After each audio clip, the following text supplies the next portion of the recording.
Welcome, everybody, to the Sales Unscripted Podcast. My name is Brian Neal. And I'm Margaret Henny. Here every week for your listening enjoyment. Kind of here every week. We took a little bit of a gap, didn't we? We did. Small gap.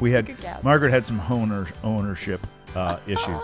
She had a problem with home, which this was, you know, you get your recording partner, and when Margaret and I are friends, so we're really cool with each other. And she texts me, like, so sorry, dude, I can't come record. And I'm like, no problem. But then she says the reason. And this is a reason I've never heard anyone in my professional life cancel a meeting because, Margaret, we had a groundhog problem. Had a groundhog problem in their yard. Now, here's what I wanted to ask you, and I have not asked you this. What about you being there was required to help fix the groundhog problem? Because I'm glad you asked. I am very This is I actually wasn't really pissed important. that you know, but I'm like, why do you have to be there for that? No, really, you know what I mean? really good question. I had to no, I'm just kidding. Get down your heads. I'm down there ready. Bill Murray and Caddyshack. Exactly. No, okay. So we didn't exactly get it resolved, but it's working out. So okay, here's the thing. We live in Indiana. Are you sure it's not a mole? Oh, I'm sure. This thing is huge. And he's kind of cute. He would be cute if he wasn't groundhogs. I don't know if you guys know, if you're from, you know, somewhere else in the United States or from around the world, whatever. Groundhogs, kind of adorable. It looks like a furry little like beaver situation, whatever. They're fat and kind of sweet. Yeah. Guess what? They will destroy your foundation, your wiring, your pipes. They will dig through anything. Like they are super, super destructive. Like you just have to get rid of them. Like it's just not, it's not a question. So don't come for me, PETA. So say again why you had to be there. Great. Okay. So I have these fantastic neighbors, David and Becky. They're amazing. Do they listen to the podcast? They do not listen to the podcast. David and Becky. But I'll tell them that they got a shout out. That's great. They're incredible. They're like my pseudo parents because they've lived there a long time. Anyway, their daughter has a dog, Winnie, and Winnie is a hunter. Oh. and Winnie caught the last groundhog at our house. Oh, really? Yes. And so I told him, I was like, hey, groundhog coming your way, man. Like, because I chased it out of the yard into their yard. And I was like, guys, I'm so sorry because they have a gorgeous garden. And I was like, protect the tomatoes. Like, we have a problem. What? And so I just want to. Are you athletic when you run? I think you're not. Didn't you say you don't run? So I picture you running, and I need video of you. Yeah. Chasing. You're physically running, chasing a groundhog, and you don't run very well. No, it's so bad. And you're yelling at it. Oh, too. the antics! That's great. If people would hear Do you have me, a I'm utensil sure. or anything that you're chasing it with? Like, was there a broom or a shovel or a shotgun or anything like that? If I was prepared, I would have had a shovel. But here's the thing: we surprised each other in my garden. You and the groundhog. Me and the groundhog. Gotcha. I went out there to go pick my tomatoes, and I look up and I'm like, what the fuck are you doing here? Like, we just literally looked at each other and both froze. I just picture the groundhog smoking a cigarette. It's no, like, he's making himself at home. What are you doing here? Exactly. I was here first. I bet he was there first. I'm the owner of this house. I bet was like, he was there first. Get out of here, man. So I chased him away. Okay. I tell my neighbors, and they were like, we'll get Winnie. Winnie's coming over. So I got to get Winnie. Winnie comes over. Winnie goes to the hole, which is underneath my porch. Right. I mean, it's just this I thought you chased the groundhog next door. Well, I did, but then they chased it back. Then you get the dog. Like I'm saying, it did not work out this time around. This is why you couldn't record on the podcast? Yes. Because this was happening like in real time. Listen, I cannot have this thing destroying I thought you had like my an foundation. Exterminator or something. No, I'm trying to get rid of this groundhog. I'm going to give you a pro tip as someone that's owned a lot of old homes for a long, long time, Margaret, and someone who doesn't do anything mechanical or handy around the house at all. Hire someone. If you Google groundhog, what do they call that? Extermination. Removal. Groundhog removal. There will be some cat who's really cool and fun. Because the people that do this for a living. They are wild. Oh, they love it. They are wild. Some of them have reality shows.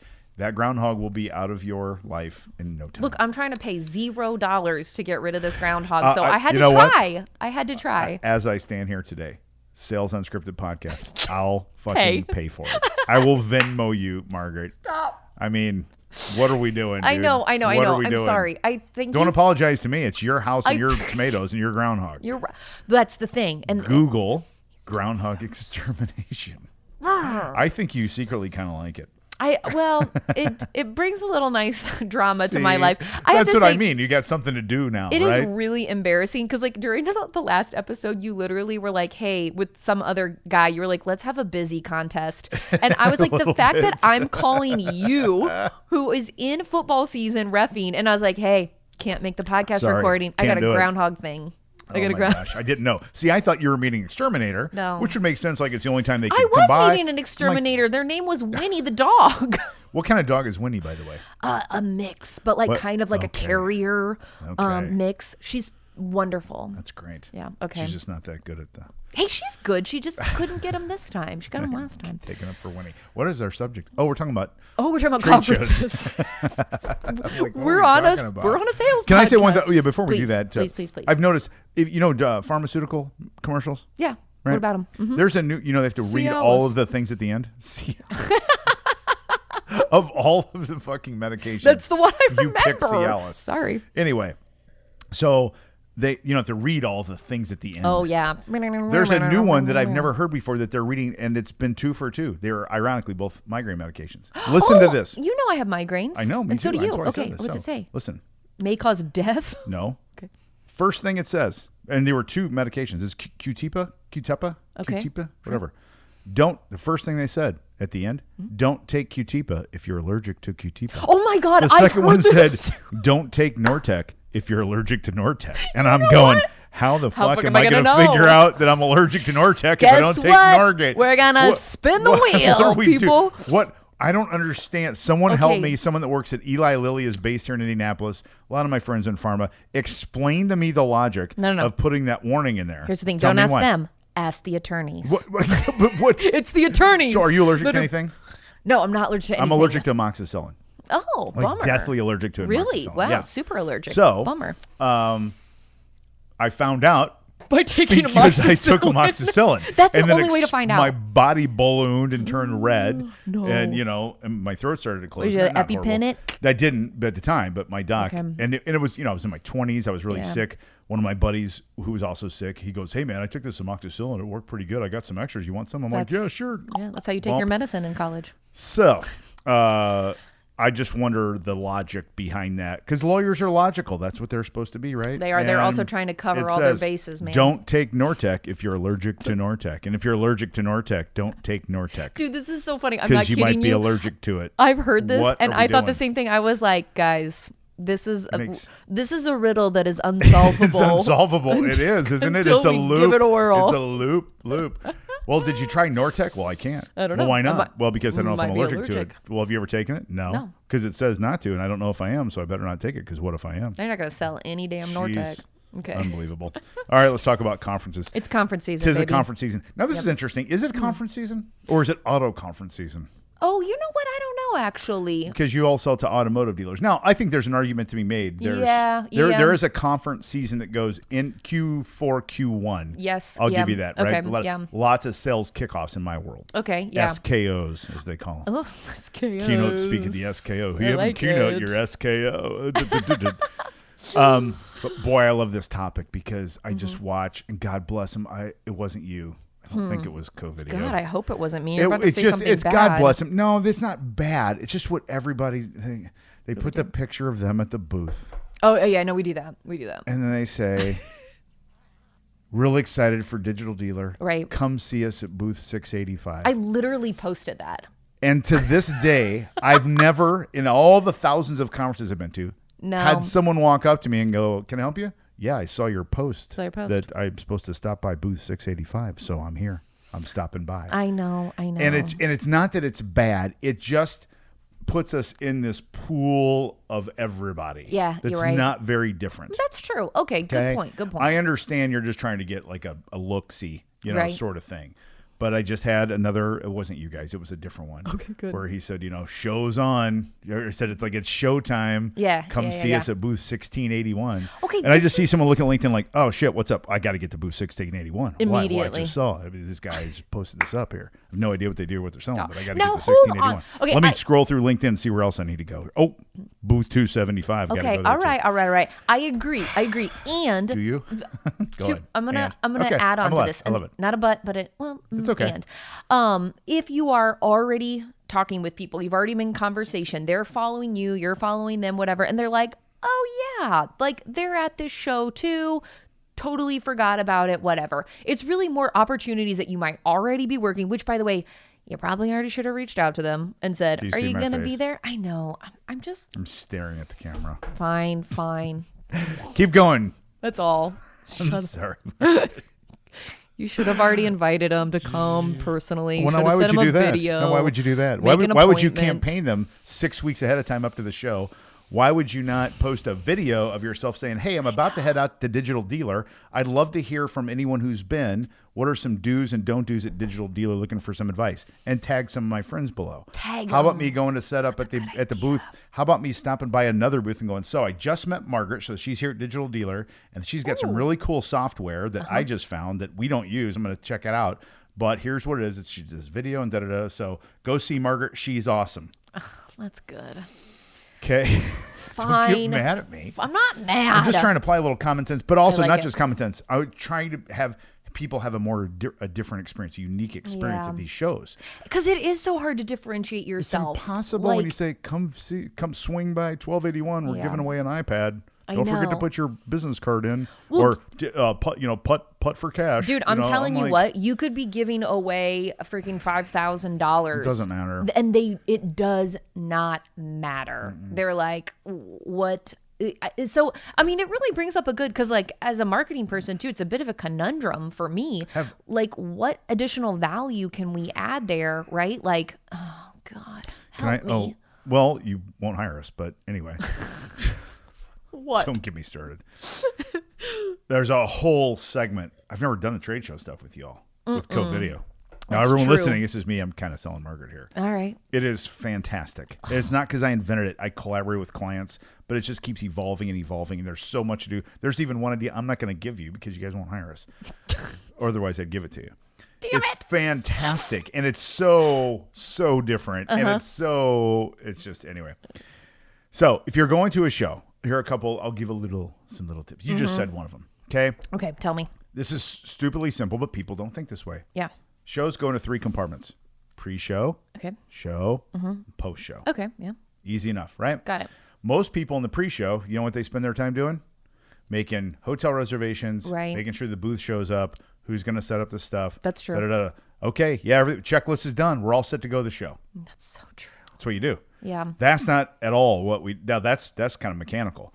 What we do pre-show is we start to engage with people who are going to be at the show that we know for sure, or people that we think are going to be at the show. Okay. We're just asking questions. We're tagging LinkedIn. We're doing videos up until. Okay. Here's another great thing. Do you know who's speaking at Digital Dealer? No, and I should. You're not in trouble. I should be connecting with all of them. Oh, really? Yeah. Not just connecting with them, you should be engaging with them. Yeah. Okay. You should be sending them a private message on LinkedIn with a video that says, hey, Margaret, I saw you're going to be on the panel at the NADA meeting. Yeah. I'm really interested in your topic. I can't wait to meet you. I'm going to come up and say hi after your session. My name's Brian. I'll have a big yellow beezy on. Ooh, I like it. You're a speaker. There's 100,000 people are going to come see you speak at NADA. Right. Margaret, I'm telling you. Yeah. There are a bunch, okay? I'm excited. You're going to know one person when I walk up. And it's me. Yeah. Because I did a video and said, and you're like, you're Brian, aren't you? I'm like, I am. Yes. Like, nice to meet you.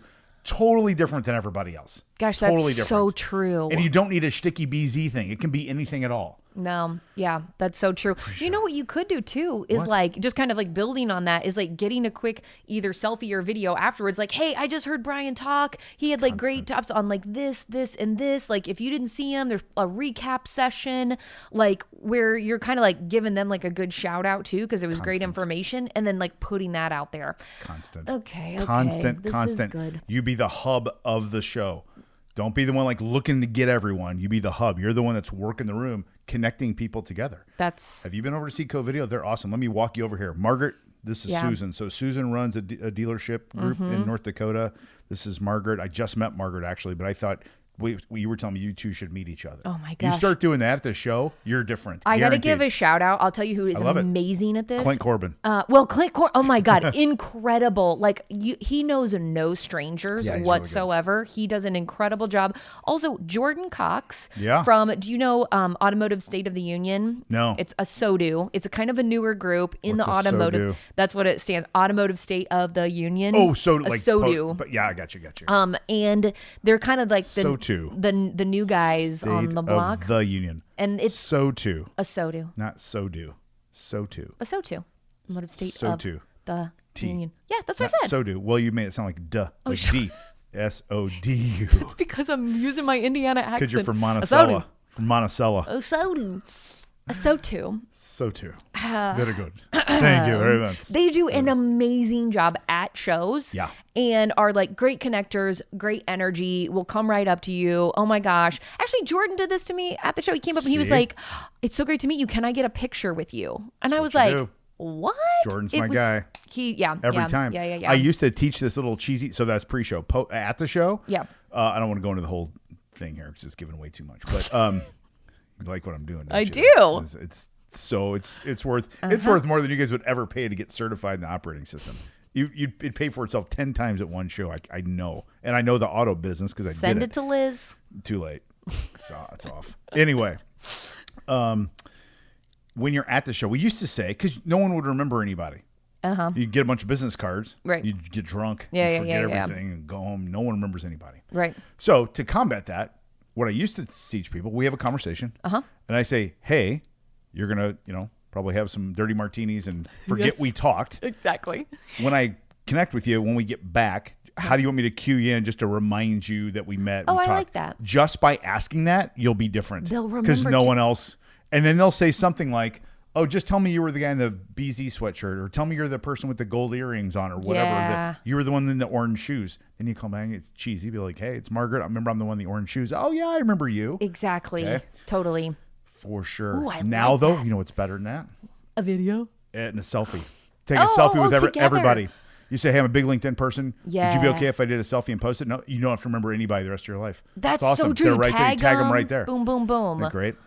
Wow, that is great. Last one. You ready? Yep. Give Sorry, it to I'm me. sort of taking over today. This No, is do one it. of my, Do it. Cook, man. So, post show. This is where everyone fails. Everyone fails this test. Okay. The rule is any follow-up stuff you got to do, booking meetings, scheduling, follow email. Here's the rule you use for show. Okay. You use the wheels down rule, which means all of your follow-up must be done, all of it before the plane wheels touch the runway at your hometown. Yeah, that's good. You have to work. You're so tired. You're so done. Yes. And you've been following up on stuff that, because you're not working because you're at the show kind of thing. I don't care. That's you good. You work your ass off to get all of your follow-up done before wheels down. So we'd say at your firm, we have a wheels down rule about shows. Yeah. That means all follow-up occurs before wheels touch the ground in your hometown. Totally. Well, and there's no, honestly, with how early you have to get to airports. Right. There's no excuse. You've got the time. You get through security and now you're just waiting around, right? Hang on. What? You know the commercials how to not be like your parents? I know. You don't know the commercials about how? No, you know I where do. I'm going with this? No, I know where you're going with this. Okay, I fly a bunch. Exactly how early do you get to Well, the I'm airport? not there that often. Freaking my husband, though. I mean, oh my God. He's an old man and a young person. Such an old man God, when it comes to this. Funny. Where I'm like, babe, seriously? God. What are we going to do? Drink $15 beers for 3 hours? Right. No. Oh, that's funny. I know. But no, I have it clockwork, man. I park, I'm 47 minutes from park. I go in, boom. I wait for about 7 minutes and the boarding starts. I'm on the plane every time. Okay, but some airports, I'm trying to think of ones that are really. TSA. Oh, see, fuck you. It doesn't matter. Thanks. I'm just why? Because Okay. All right. Because I knew to actually Google how to kill a groundhog with an exterminator. You're mad at me now. I am saving hundreds of dollars. Will you please take a video of you running, chasing the groundhog? I'll take a picture of the groundhog, but they're ferocious. I know. See you run. We're gonna have we either skip or no. You and I are gonna run. Refuse. We're gonna just jog. I am telling you. Why do you run bad? I don't know. I just do. I'm more of a water sport person. I know this. Very this comfortable in water. That's not what we're saying. Okay. What we're talking about is I'm just curious. In what I don't know. Do you way- swim dumb? In what way? I'm a terrible swimmer. Oh, see, I'm there you awful. go. But I don't look like it. I actually look like I know what I'm doing, but I don't. How's that possible? Like when I swim like strokes, I'm like, okay, Yeah. a pretty good swimmer. Yeah. But I don't like to breathe. It's not my That's jam. a problem. You know what I can't do? I can't do a flip Oh. off of a diving board. Well, I can't do that either. I thought you were saying like You a can't flip do a flip turn. off the diving board? No, I'm like, I really am not into like smacking my back like that. Oh, right. It hurts, I doesn't feel it? like that's just like It's a thing. I'm too old for it now No. too. But you can like water ski and surf and stuff. Yeah. That's all. That's Okay, all fine. we'll have a running. We'll run. Maybe we'll have the Sales Unscripted Olympics or We're something. not running. We'll do it together. We're I'm gonna like, run. I am We're telling gonna you run. right now. We're gonna run. You No find running. something for me to do, and I'll find something for you to do. Mine's running. Okay. And then you can think about it next time. We can talk Fine, about it. fine. And we'll get it on video. You have to do something that you feel stupid at too. I feel stupid at a lot of things, but then I don't because I really don't care. God damn it. So I'll try I hate something. running. God. I'm not gonna run far. I mean, just gonna like up the block. Okay, a little fine. bit. I'm not just sprinting. I just How when quickly? people say no, just jogging. Just like a jog. Yeah, it's more about when people say I run funny. I don't know what that means. I don't know if are you flailing? Are you off balance? I don't know. It That's just what I'm- looks like awkward. But does it though? Well, We'll see. You guess. And then maybe you I'll will. teach you how to run better. It's just how you Be a run. running coach. Forget it. Okay. See you next time. Bye, guys. Bye.